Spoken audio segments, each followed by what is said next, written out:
Cette semaine, rencontre avec Nathaniel Méchali, compositeur de musique de film. Bonjour, je m'appelle Nathaniel Méchali, je suis compositeur de musique de film. J'ai commencé par le conservatoire à Marseille où j'étais violoncelliste. Et puis je me suis intéressé à la musique électroacoustique où j'ai appris à composer de la musique électroacoustique, c'est-à-dire la musique à partir des sons. J'ai eu la chance de travailler très vite pour Arte et de faire une première musique pour une soirée thématique. À l'époque, c'était en 91, je crois.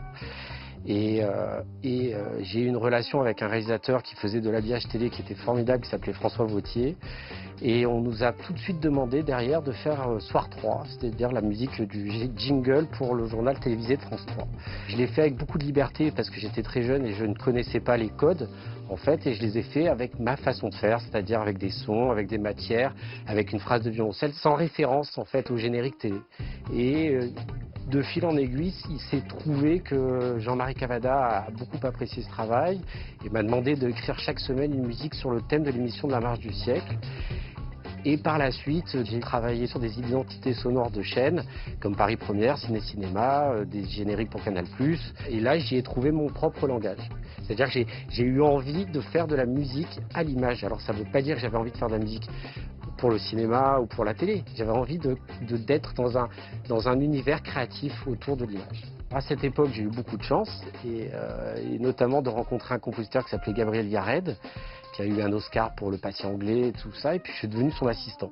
Donc j'avais un pied dans le travail, puisque je faisais mes génériques pour la télé, et de l'autre côté, je suis devenu l'assistant de Gabriel pendant 10 ans.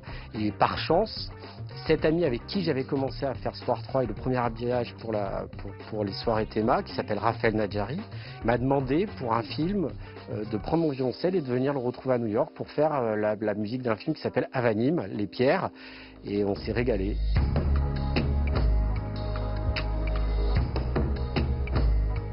Alors comment ça se passe? C'est une forme d'association entre improvisation face à l'image et face à des situations, et moi comment je peux transformer ça avec mon violoncelle. Et c'est très rigolo parce que 20 ans plus tard, c'est ce que j'ai retrouvé dans ma relation avec mon Carwal. J'ai écrit 1 heure de musique d'orchestre pour The Grand Master. Et je suis complètement, pendant 1 mois et demi, enfermé dans une salle avec lui. On travaille. Et on va jusqu'à enregistrer l'orchestre. On arrive face à l'écran pour faire une dernière projo ensemble. Et finalement, il n'aime plus la musique. Il me reste mon violoncelle et des percussions dans mon studio. Et là, il m'envoie un mot via son assistante. Il me dit « Nat, be the last man standing », soit le dernier homme debout. Là, dans un mouvement de force, je ne sais pas d'où ça m'est venu, j'ai pris mon violoncelle, je l'ai planté au milieu du studio, j'ai pris les percussions, j'ai tapé comme un malade, et j'ai sorti le thème, en fait, de The Grand Master.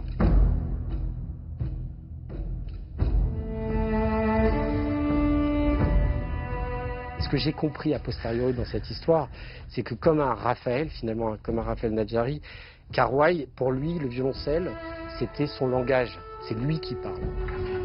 Et j'ai mis 1 mois et demi de travail avec lui pour finalement l'intégrer, le comprendre.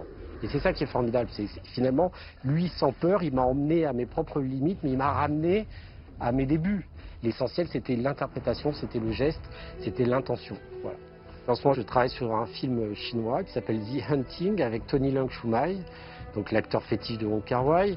C'est une espèce de Taken à la chinoise, filmé en France. Et donc je suis ravi de faire ce film parce que ça fait appel à un autre corps de métier ou une autre corde que j'ai à mon arc, qui est les films d'action, où c'est l'énergie, la force, le courage, des expressions un peu différentes avec des grands orchestres. Donc c'est toujours très amusant et très plaisant à faire.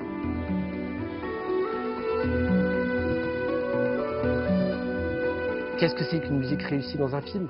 C'est une musique qui vous transporte, en fait, qui fait que vous êtes dans le film et vous ne vous occupez pas de la musique, vous êtes dans l'histoire. L'impact émotionnel qu'elle aura eu sur vous fera que quand vous la réécouterez, vous serez replongé dans l'émotion que vous avez vécue au travers du scénario ou au travers de ces belles images. C'est cette association sensorielle qui fait que derrière, il reste quelque chose quand on réécoute cette musique. On ne peut pas parler de talent de musique de film sans parler d'un réalisateur derrière.